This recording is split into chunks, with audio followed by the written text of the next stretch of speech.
Good morning friends.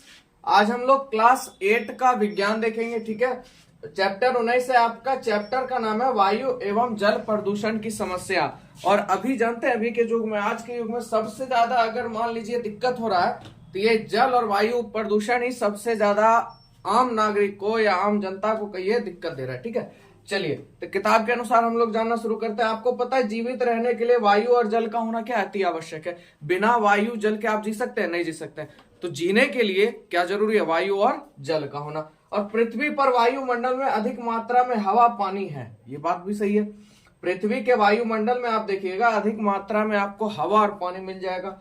और यहाँ वृक्ष, पशु और मनुष्य भी है कि नहीं है, उपस्थित है। ठीक है, उसके बाद अगर बात करें वायुमंडल, तो देखिए वायुमंडल किसे कहते हैं? पृथ्वी के चारों ओर गैसों का एक आवरण होता है। पृथ्वी के चारों आप देखिए गैस से घिरा हुआ, मतलब आकृति आपको दिखाया है, जैसे बादल उदला घिरा हुआ आकार होता है। इसी चीज को क्या कहते हैं? वायुमंडल कहते हैं। समझ में आया आप लोग को?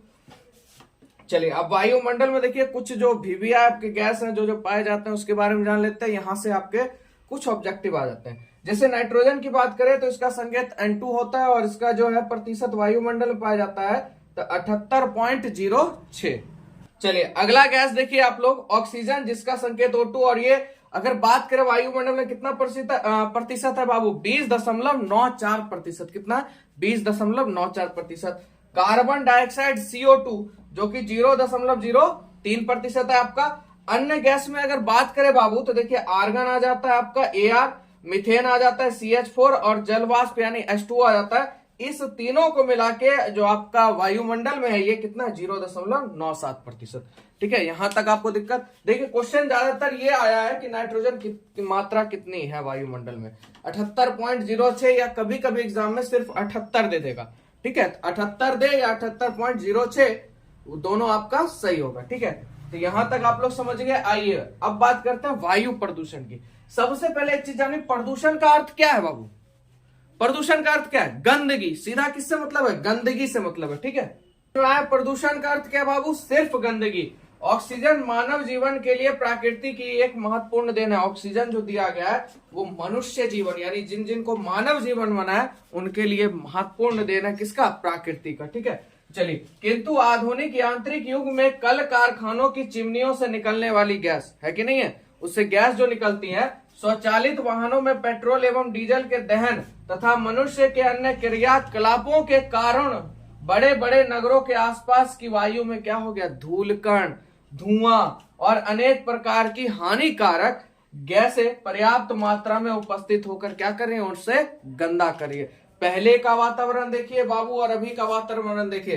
पहले गांव का भी वातावरण लगता था कि हाँ मन एकदम चंचल है। अभी का वातावरण देखिए, अभी भी मतलब गांव का भी स्थिति इतना दयनीय हो गया है कि वायु प्रदूषण वहां पे भी फैल गया। बाहर तो है ही, साथ ही साथ अब जो छोटे मोटे गांव भी बचे थे वहां पे भी इतना ज्यादा ईंधन, कल कारखाने, धुआं होने लगा है कि आपका धीरे धीरे वायु प्रदूषण चारों तरफ से क्या कर रहा है? घेर रहा है आपको धीरे धीरे। ठीक है, वह वायु प्रदूषण कहलाता है। और यही जो वायु का जो आवरण है या वायु में गंदगी का होना ही क्या कहलाता है? वायु प्रदूषण कहलाता है। वायु में गंदगी का होना, धूलकण होना, धुआं का होना, ये सब क्या कहलाएगा? आपका वायु प्रदूषण।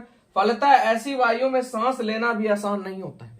ऐसी जो गंदी वायु है उसमें सांस लेना क्या आसान नहीं। अब मान लीजिए आपके अगल बगल में कुछ गंदा चीज स्मेल वाला फेंका गया तो आप कितने देर तक उस स्मेल को सूंघिएगा? अगर अच्छा स्मेल होगा तो आप थोड़ा देर तक सूंघिएगा, पर अगर बैड होगा या मतलब खराब होगा स्मेल उसका तो उसको नहीं सूंघिएगा आप ज्यादा देर तक। तो यह सजीव और निर्जीव दोनों के लिए क्या होता है? हानिकारक होता है। चाहे सजीव हो या निर्जीव हो, दोनों के लिए क्या होगा? ये हानिकारक होगा। चलिए आगे देखते हैं। चलिए, आपने वायु प्रदूषण के बारे में जान लिया। अब देखिए कुछ वास्तविक घटनाएं हैं। ठीक है, कुछ वास्तविक घटनाएं हैं उसके बारे में जानते हैं। देखिए सबसे पहले अगर बात करें तो अमेरिका में कुछ वर्ष पहले, मतलब वहां के एक औद्योगिक नगर था एक, वहां पे मतलब जो बारिश हुई, जो लोगों ने कपड़ा बाहर टांगा हुआ था, उस बारिश के पानी से वो कपड़ा पूरा जल गया और जिस जिसके शरीर में भी पड़ा वो जलना शुरू हो गया। यानी एक समझ से जब उसको चेक किया गया तो पता चला वो तेजाब था। ठीक है, क्योंकि धुआं और चिमनी का इतना ज्यादा निकलने के बाद वायुमंडल में जो सल्फर डाइऑक्साइड था या NO2 कहिए, SO2 NO2, इसने मिलके मतलब क्या कर लिया? रासायनिक अभिक्रिया कर लिया आपस में। ठीक है, और एक घटना है आपका जो भोपाल गैस त्रासदी का, और ये आपके लिए वीवीआई घटना है क्योंकि इससे आपके आने वाले कंपटीशन में भी क्वेश्चन पूछता है, तो इसको ध्यान से समझिएगा।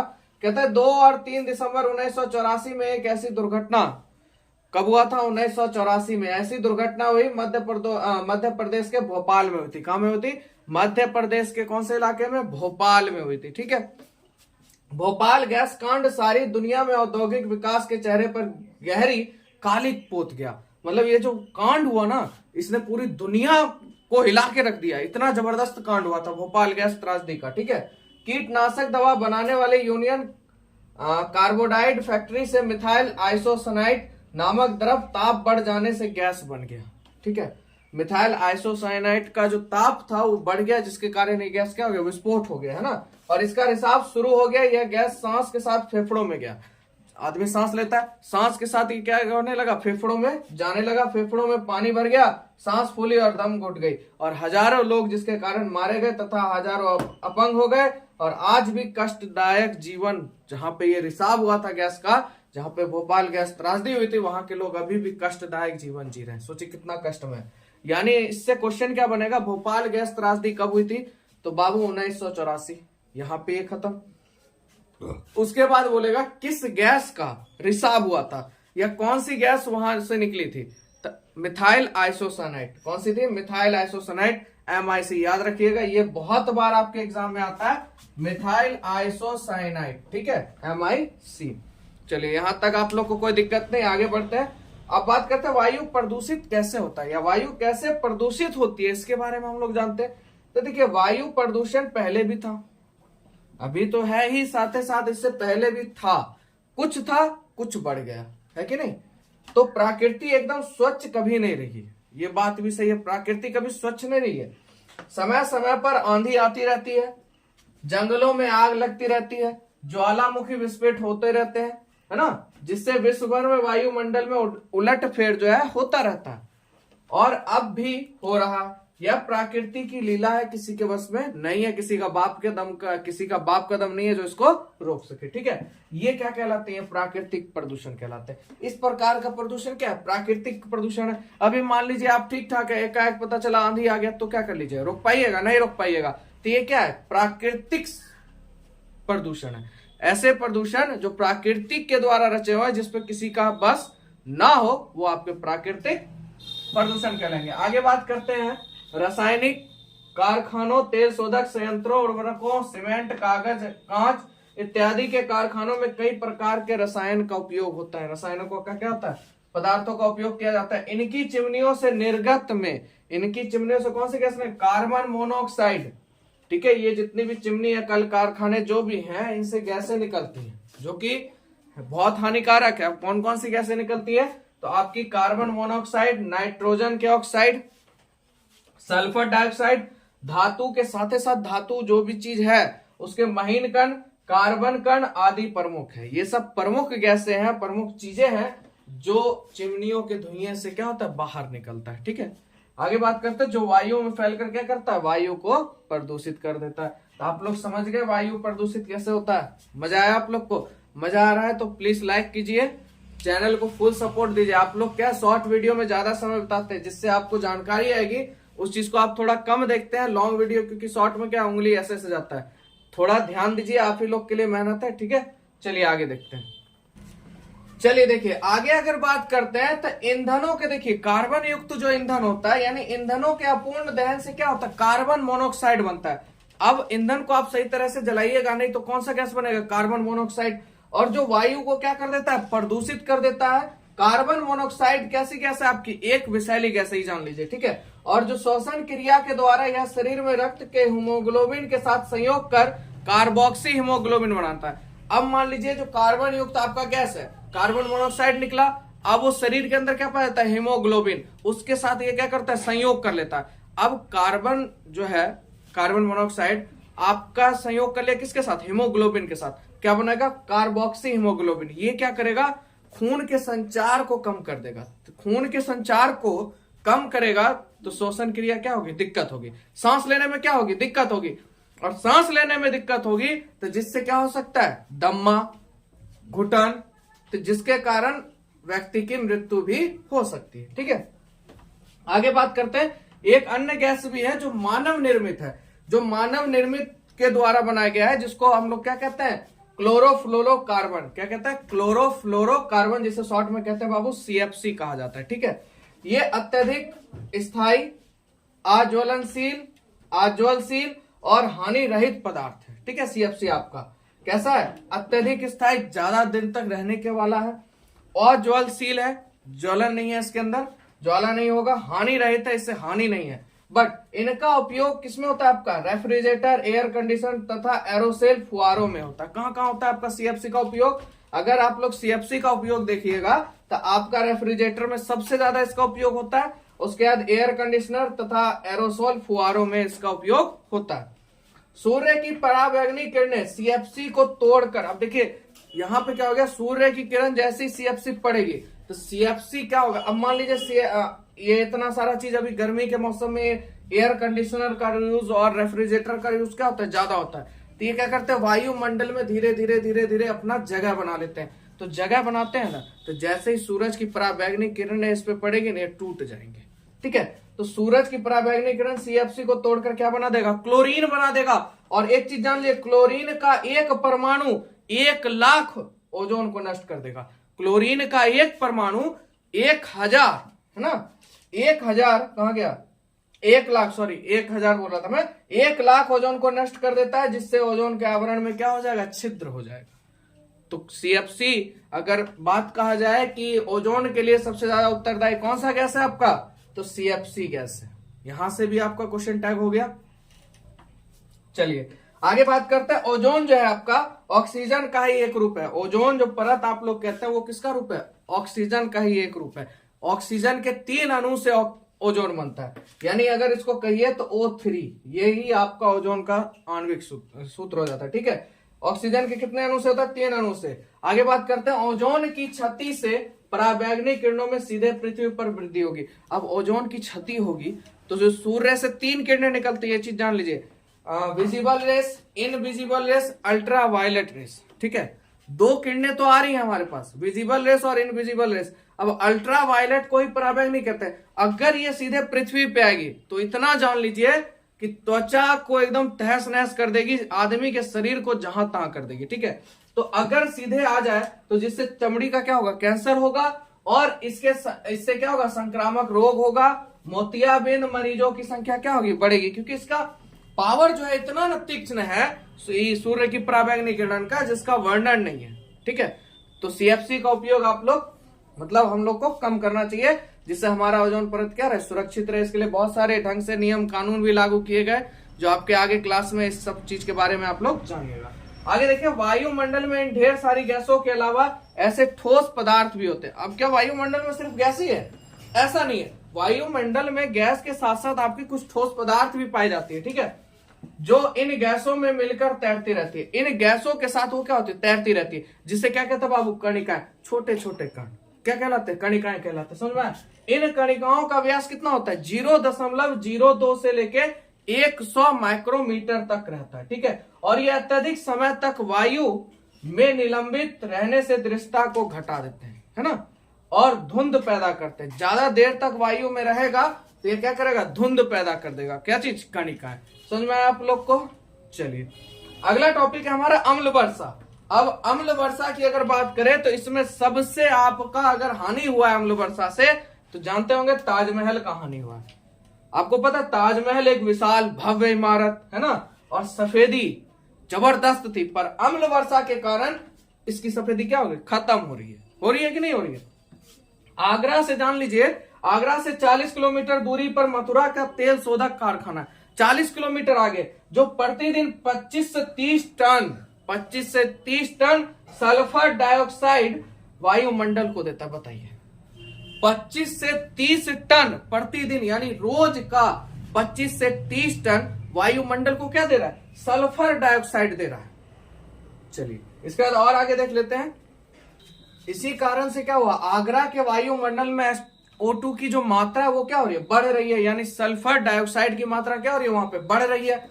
और इसके साथ साथ एक बात बताइए, सल्फर डाइऑक्साइड ही चिमनी से निकलेगा, साथ ही साथ क्या निकलेगा, नाइट्रोजन के भी ऑक्साइड भी तेल शोधक कारखानों से निकलते हैं, जो वायु में ये क्या करते हैं, जल वाष्प पे अभिक्रिया कर लेते हैं। वायु में जो जल वाष्प उपस्थित है उससे क्या कर लेते हैं, अभिक्रिया कर लेते हैं। अभिक्रिया करने के बाद क्या बनाते हैं, सल्फ्यूरिक अम्ल, और सल्फर के साथ भैया करेगा तो क्या बन जाएगा, सल्फ्यूरिक अम्ल, और नाइट्रोजन के ऑक्साइड से करेगा जल वाष्प अभिक्रिया तो बन जाएगा नाइट्रिक अम्ल। समझ में आया आपको? तो ये बन जाता है, यही वर्षा के जल क्या कहलाते हैं, यही क्या करते हैं, वर्षा को अम्लीय बना देते हैं, जिसे हम लोग अम्लीय वर्षा कहते हैं या अम्ल वर्षा कहते हैं। क्लास 10th आपके आगे तक के रेंज में ये चीज पूछा जाता है, ठीक है। यानी कि सीधा समझिए, सल्फर डाइऑक्साइड जल वाष्प से अभिक्रिया करके क्या बनाते हैं, सल्फ्यूरिक अम्ल। नाइट्रोजन के जो ऑक्साइड है वो जल वाष्प अभिक्रिया करके क्या बनाते हैं, नाइट्रिक अम्ल, और ये दोनों मिलके किसका निर्माण करते हैं, अम्ल वर्षा का निर्माण करते हैं। समझ में आ गया आप लोग को? चलिए अब देखिए, अम्ल वर्षा के आपको पता है नुकसान भी है बहुत ज्यादा। अब भैया ताजमहल की बात कर लीजिए, तो ताजमहल किसका बना हुआ है, संगमरमर का बना है, चूना पत्थर का बना है। अब क्या भाई, एसिड रेन आ रहा है, अम्ल वर्षा आ रहा है, अम्लीय पानी गिर रहा है, तो उसके साथ वो अभिक्रिया करता है। अभिक्रिया करने के बाद क्या होता है, उसका धीरे धीरे रंग क्या हो रहा है, उतरते जा रहा है ना। पौधों पे भी पड़ा है, अम्ल वर्षा पेड़ पौधों की पत्तियों को क्षति पहुंचाता है, क्षति पहुंचाया और पहुंचाता है। एसिड रेन जखने हैं तो भाई पत्ता तो बड़ा नाजुक होता है, उस पर जैसे ही पड़ेगा उसको क्या होगा, क्षति पहुंचेगा। इससे प्रकाश संश्लेषण की दर जो होती है वो कैसी हो जाती है, धीमी हो जाती है, और ये लोहा जैसी धातुओं का भी क्षरण हो जाता है। इसमें लोहा जो इतना सख्त धातु है उसका भी क्षरण हो जाता है ना। और वायुमंडल में इनकी उपस्थिति से भैया धूमकोहरा भी बनता है। वायुमंडल में इसकी उपस्थिति से क्या बनता है, धूमकोहरा भी बनता है। अब एक चीज सोचने वाली बात है, आप लोग बताइएगा सही है कि नहीं है, लोहा दुनिया का अगर सबसे ठोस चीज है तो क्या चीज है, लोहा है। पर लोहा देखिए सस्ता है, और दुनिया का सबसे नाजुक चीज में आपका क्या आता है, सोना है कि नहीं है। पर सोना देखिए महंगा है और लोहा क्या है, सस्ता है। तो सबकी काबिलियत अपनी अपनी जगह पे है। आप भी पढ़िए, अपनी काबिलियत को अपने आप पहचानिए, ठीक है। आगे बढ़ते हैं, कार्बन डाइऑक्साइड और हरित गृह प्रभाव, ग्रीन हाउस इफेक्ट या ग्रीन हाउस जो भी होता है आपका घर, है ना। तो चलिए देखिए, CO2 जो गैस होता है पानी में कैसा होता है, घुलनशील होता है। कार्बन डाइऑक्साइड जो है आपका कैसा गैस होता है, पानी में घुलनशील होता है। और एक घरेलू कार की अगर बात करें, अगर आपके पास कार है या नहीं भी है, तो साल भर में जान लीजिए वो अपने भार से 4 गुना अधिक CO2 पैदा करती है। अगर उसका भार 50 kg है ना, 50 kg मान लीजिए, मिनिमम मानते हैं, तो साल भर में ये 4 गुना देगी। यानी यहाँ पे आप लोग को दिखाई देगा 50 kg अगर भार है तो साल में 4 गुना देगी CO2, 4 × 5 = 20, यानी कितना देगी भाई, 200 kg। तो 50 किलो का तो वजन होगा नहीं, तो अनुमान आप लगा लीजिए कि एक गाड़ी जो है कितना CO2 देता है। इस वजह से कार का उपयोग क्या करना चाहिए, कम यूज में आना चाहिए। पर अभी तो सब चीज अनलिमिटेड है। चलिए आगे बढ़ते हैं बाबू। कहते हैं अटलांटिक सागर को लांघने वाले हर हवाई जहाज के प्रति यात्री 1 टन CO2 छोड़ी जाती है। अंटार्कटिक महासागर को जब लांघा जाता है हवाई जहाज से, तो प्रति व्यक्ति यानी प्रति यात्री से 1 टन, है ना, CO2 छोड़ा जाता है। प्रति यात्री से कितना टन, 1 टन कार्बन डाइऑक्साइड छोड़ा जाता है। वायुमंडल में अत्यधिक CO2 की उपस्थिति से पर्यावरण पर प्रतिकूल प्रभाव पड़ता है। देखिए CO2 का होना भी अनिवार्य है, दुनिया में हर चीज का होना अनिवार्य है, पर उसकी मात्रा का बढ़ जाना हानिकारक है। सबसे बड़ा चीज, मोबाइल होना तो अच्छी बात है, पर मोबाइल में ज्यादा देर घुस जाना वो सबसे खराब आदत है कि नहीं। तो यही चीज है, CO2 की उपस्थिति होना बढ़िया भी है, पर अत्यधिक हो जाना क्या होता है, हानिकारक हो जाएगा। और इसी को क्या कहते हैं, हरित गृह प्रभाव कहते हैं। इसी को क्या कहते हैं, CO2 का अत्यधिक बढ़ जाना हरित गृह प्रभाव कहलाता है, ठीक है। इसके बिना पृथ्वी पर जीवन संभव नहीं था, सही बात है। परंतु वायुमंडल में CO2 की अत्यधिक मात्रा जीवन के लिए खतरा बन गया। मैंने बोला ना, किसी भी चीज का मात्रा बढ़ जाना संकट उत्पन्न करता है, वही चीज यहाँ पे। आगे बढ़ते हैं, कुछ हरे पौधे गर्म वातावरण में ही पनपते हैं। कुछ ऐसे पौधे बाबू, हर पौधे की काबिलियत अलग अलग है। कुछ देखिएगा बिना पानी के ऊपर जाते हैं, कुछ में पानी ज्यादा लगता है, और देखिए एक पौधा ऐसा भी है जो गर्म वातावरण में होता है ना। तो उनके लिए शीशों की दीवारों से निर्मित घर बनाया जाता है। उन पौधों को रोपा जाता है, उसको रखने के लिए शीशे के घर बनाए जाते हैं, ठीक है।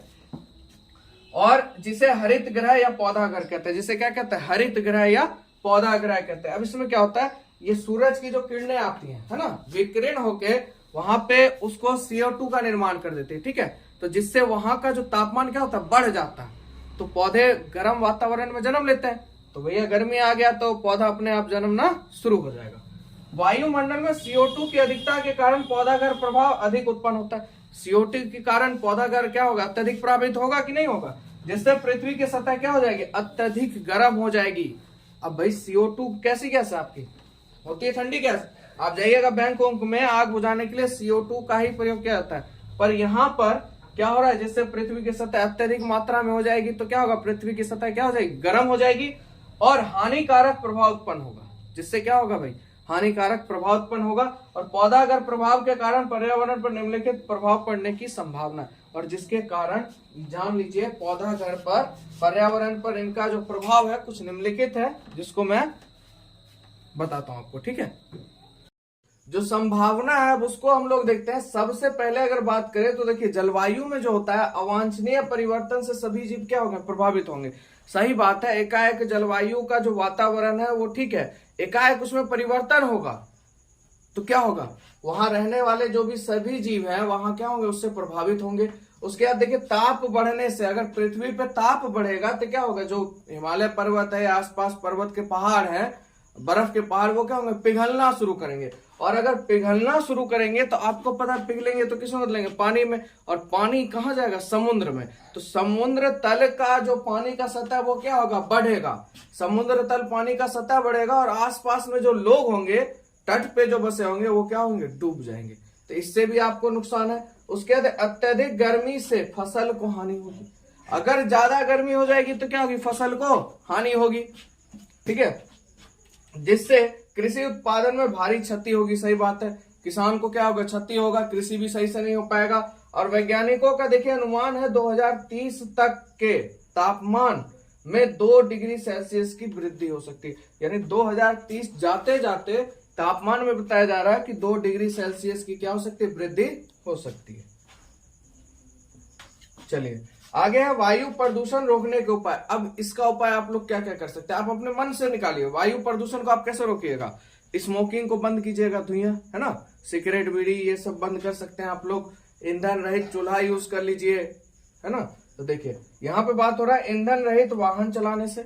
अब जिसमें ईंधन जलता है तो आपको पता है ईंधन जलने से क्या मिलता है हमको, कार्बन मोनोऑक्साइड। तो उस चीज को क्या करना है भाई, रोकना है। ईंधन रहित वाहन चलाने से धुइयां रहित चूल्हा का प्रयोग करना चाहिए, जिसमें धुइयां ना हो उसको उपयोग करना चाहिए। यानी ऊर्जा की प्राप्ति के लिए भाई, इस सब के लिए क्या चाहिए, ऊर्जा चाहिए। ऊर्जा की प्राप्ति के लिए ऐसे साधनों का प्रयोग करना होगा जिसमें कि बाबू वायु क्या हो, कम प्रदूषण हो, ठीक है। मतलब आप वायु प्रदूषण को कैसे रोकिएगा, ऐसा साधन का उपयोग कीजिए, ऐसी चीजों का उपयोग कीजिए जिससे कि भैया धुइयां जो है वो क्या हो, थोड़ा कम में हो, यानी वायु को ज्यादा क्षति ना पहुंचा पाए, ठीक है।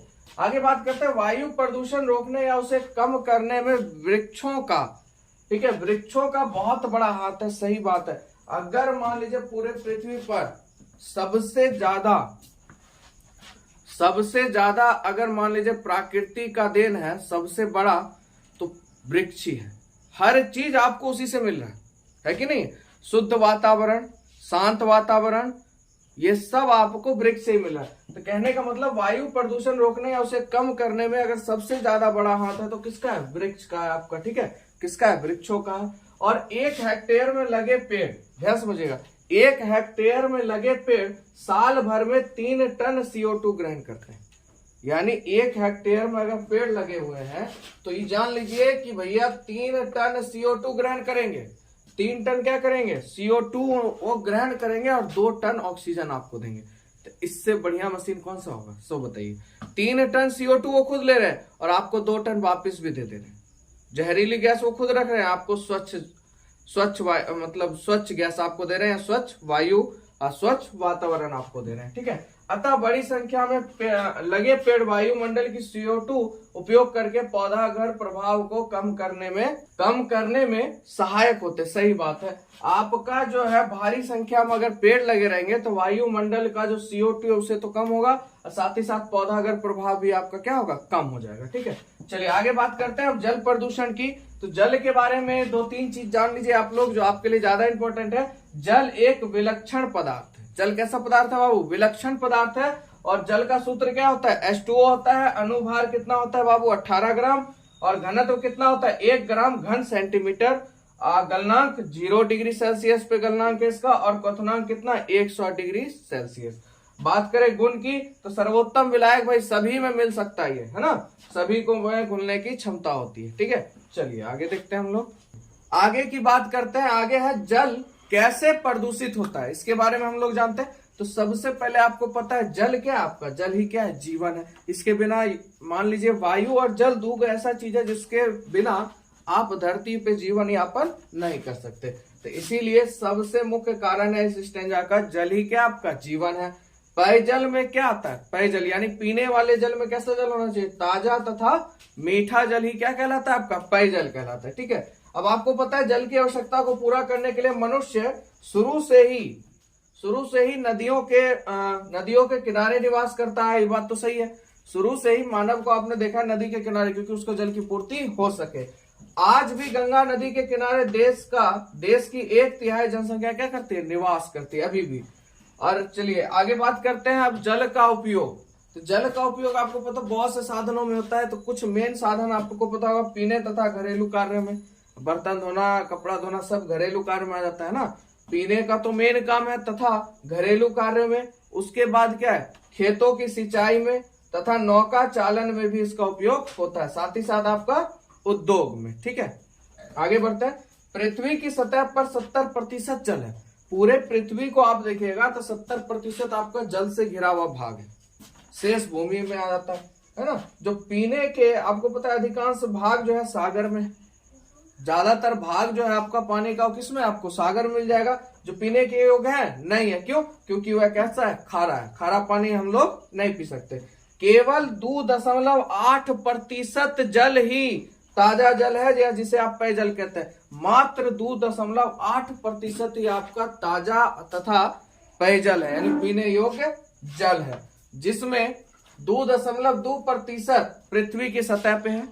यानी अगर देखा जाए तो भैया 2.8 जल है धरती पे पीने योग्य, पर 2.2% ही पृथ्वी की सतह पे है। और उसके बाद शेष किस रूप में? भूमिगत जल के रूप में। यानी 0.6% जो आपका जल है वो शेष भूमिगत जल के रूप में, यानी पृथ्वी भूमि के अंदर पाया जाता है। अगर पेयजल आपसे पूछता है या ताजा जल कितना प्रतिशत हमारे पृथ्वी पर, कितना हो जाएगा बाबू? 2.8%। ये आपको जानकारी के लिए था कि भाई 2.2% कहाँ है भाई? ऊपर है। और 0.6% भूमिगत जल के रूप में पृथ्वी के अंदर है। चलिए पृथ्वी के नीचे अगर बात करें 0.6% जल है कि नहीं है। शेष में आपका भूमिगत जल कितना है? 0.6%। ठीक है, 0.6% जल है। उसमें से केवल 0.25% ही निकाल कर ऊपर लाया जा सकता है। पृथ्वी के अंदर आपको पता है ना कितना जल है? 0.6%। मात्र 0.25% ही उसे निकाल कर ऊपर लाया जा सकता है, उससे ज्यादा नहीं। ठीक है, चलिए आगे देखिए। जल का कुछ है बायोग्राफ है। देखिए सागर में आपका 97.25% पानी चला जाता है 100% का। और भूमिगत जल में आपका 0.68% है भूमि के अंदर। और बर्फ से आपका जो ढका हुआ है 2.05। अब सोच लीजिए जल आपके पास कितना एकदम मिनिमम परसेंटेज में है। तो इसीलिए जल का उपयोग कीजिए, उसको दुरुपयोग मत कीजिए। ठीक है, क्योंकि बहुत से जगह पे आप देखा होगा आप लोगों ने भाई टोटी खुला पानी का सही उपयोग करने के बजाय जैसे मन तैसे उपयोग करा। ऐसा नहीं होना चाहिए। ठीक है, चलिए आगे बात करते हैं। जल में आवश्यकता से अधिक खनिज पदार्थ। देखिए जल में अगर बात करें आवश्यकता से अधिक आपका खनिज पदार्थ या लवण आपको देखने को मिल जाता है, जिसमें देखिए आपका कार्बनिक हो या अकार्बनिक पदार्थ हो। ठीक है, कल कारखानों से निकले कचरे, मलमूत्र, कूड़ा, करकट इत्यादि के मिल जाने से जल के लाभदायक गुण नष्ट हो जाते हैं। इतने सारे चीज जल में मिला दीजिएगा तो जल की गुणवत्ता क्या होगी? नष्ट हो जाएगी और वह पीने योग्य नहीं रह जाता। ऐसा जल क्या कहलाता है? प्रदूषित जल कहलाता है। तो समझ में आया जल कैसा प्रदूषित होता है? देखिए इतना बड़ा सिस्टम है, जल कितना बचा है आपके पास, सब चीज मैंने बता दिया। और किस तरह से हम जल को प्रदूषित कर रहे हैं ये भी आप लोग समझ गए, है ना। तो समझ में आया प्रदूषित जल किसे कहते हैं या जल प्रदूषण किसे कहते हैं। चलिए आगे हम लोग देखते हैं रासायनिक प्रदूषण। जल प्रदूषण के साथ साथ जल को प्रदूषण करने वाले जो कारक है आपके, रासायनिक प्रदूषण का भी इसमें थोड़ा सा हाथ है। आपको पता है कई प्रकार के धात्विक पदार्थ, जैसे मान लीजिए सीसा, और सबसे पहले एक चीज पता होगा आप लोग को, जल क्या है, सबसे बड़ा गोलक है। ये सब चीज में मिल जाता है, इसमें कुछ भी चीज मिला दीजिए सब में ये मिल जाता है, ठीक है। तो कई प्रकार के धात्विक पदार्थ जैसे सीसा, मरकरी, कैडमियम आदि नदियां, झीलों, जो आपके नदियों और झीलों एवं तटीय सागर के जल को क्या कर देते हैं, प्रदूषित कर देते हैं। सीसा हो गया आपका, मरकरी हो गया, कैडमियम, ये जब जल के साथ मिलते हैं तो जल को क्या कर देते हैं, प्रदूषित कर देते हैं, ठीक है। और जल में उपस्थित सीसा तथा मरकरी एंजाइम से अभिक्रिया कर, जल में जो आपके उपस्थित है कौन चीज, सीसा तथा मरकरी, ये क्या करता है, एंजाइम से अभिक्रिया करके एंजाइम की कार्य क्षमता को कम कर देते हैं। जो एंजाइम है जल के अंदर, उसकी क्षमता को क्या कर देते हैं, कम कर देते हैं, जिससे कई बीमारियां होती हैं। जैसे देखिए सीसा की बात करें तो सीसा से तंत्रिका तंत्र को प्रभाव पड़ता है ना। और कैडमियम की बात करें तो इटाई रोग होता है इससे, तथा मरकरी से मिनीमाटा रोग होता है। ये आपको बहुत बढ़िया पॉइंट लगा मुझे भी, और हमको जैसे कि कंपटीशन में यहाँ से भी क्वेश्चन टैग कर सकता है, भाई पानी में मिले कैडमियम से कौन कौन सा रोग होता है, इटाई। जल में मिले मरकरी से कौन सा रोग होगा, मिनीमाटा। सीसा अगर जल में मिल जाए उसके सेवन से क्या होगा भाई, तंत्रिका तंत्र प्रभावित होगा, है ना। तो यहाँ से बहुत अच्छा पॉइंट निकल के आया। चलिए आपको पता है रासायनिक खेत में क्या हो रहा है, अभी के खेत में कृषि में रासायनिक उर्वरकों का ज्यादा प्रयोग हो रहा है, ठीक है। तो रासायनिक उर्वरकों में मुख्य रूप से आपको पता है अमोनियम, यूरिया, अमोनियम सल्फेट आदि का प्रयोग होता है। और जल में नाइट्रोजन तथा फास्फोरस की मात्रा बढ़ने से जल में शैवाल की वृद्धि होने लग जाती है। भाई जल में क्या हो रहा है, नाइट्रोजन और फास्फोरस की मात्रा ज्यादा बढ़ेगी तो क्या होगा, शैवाल में वृद्धि हो जाएगी, शैवाल पैदा होना शुरू हो जाएंगे। और इसे यूट्रोफिकेशन कहते हैं। इसे क्या कहते हैं, यूट्रोफिकेशन कहते हैं, ठीक है। शैवाल बैक्टीरिया द्वारा सड़ता है, ये क्या होता है, बैक्टीरिया द्वारा सड़ता है। और इस सड़न प्रक्रिया में जल में घुली ऑक्सीजन का उपयोग होता है। जो जल के साथ घुले ऑक्सीजन है उसका इसमें क्या होता है, उपयोग होता है, जिससे जल में घुली ऑक्सीजन की मात्रा क्या हो जाती है, कम हो जाती है। और जल में ऑक्सीजन की मात्रा कम होगी या घटेगी तो आपको पता है जलीय जीव क्या होंगे, मरने शुरू हो जाएंगे। जलीय जीव की क्या होती है, जंतुओं की मृत्यु शुरू हो जाती है। चलिए जल का शुद्धिकरण। अब जल को आप शुद्ध कैसे कर सकते हैं भाई, पीने योग्य कैसे बनाएंगे, तो सबसे पहले उबाल कर, सबसे अगर बेस्ट टेक्निक है पानी को स्वच्छ करने का तो क्या चीज है, उबाल कर, ठीक है। उसके बाद फिल्टर करके, अभी के युग में तो भाई फिल्टर ही हो रहा है अभी के समय में, है ना। उसके बाद तीसरा आपका ब्लीचिंग पाउडर दे दीजिए या विरंजक चूर्ण डालकर पानी का शुद्धिकरण किया जा सकता है, पर विशेष मात्रा में ही इसको दिया जाएगा। ये नहीं कि भाई लिया दे के उजल दिया, ऐसा नहीं होता है। कुछ निश्चित मात्रा होती है, एक विशेष मात्रा होती है जिसमें डालकर इसे जल का क्या किया जाता है, शुद्धिकरण किया जाता है। आगे बात करते हैं जल प्रदूषण के दुष्प्रभाव। अब जल प्रदूषण के दुष्प्रभाव को अगर आप लोग देखते हैं तो जल प्रदूषण से अनेक बीमारियों का प्रकोप है, सही बात है, क्योंकि भाई जल ही जीवन है, आपको पता है। और जल हमारे शरीर का मुख्य अंग भी है, इसके बिना हम रह पाएंगे।